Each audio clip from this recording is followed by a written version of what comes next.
జూలైలో మరి ఇక్కడికి రావటం జరిగింది. మా పాపకి మ్యారేజ్ అయ్యి 3 సంవత్సరాలు అవుతుంది. చాలా బలహీనరాలైపోయింది. మా పాప అమెరికాలో ఉంటుందండి.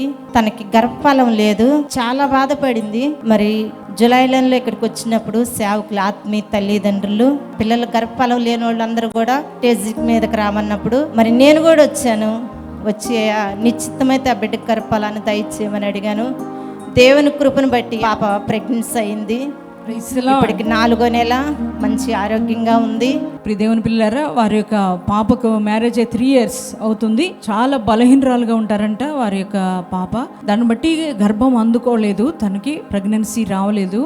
అటువంటి సమయంలో పరిశుద్ధాత్మ తైలాభిషేక మహోత్సవాల గురించి తెలుసుకుని వారు జూలై మాసంలో ఇక్కడ పరిశుద్ధాత్మ తైలాభిషేక ఆరాధనలో పాల్గొనడం జరిగిందండి.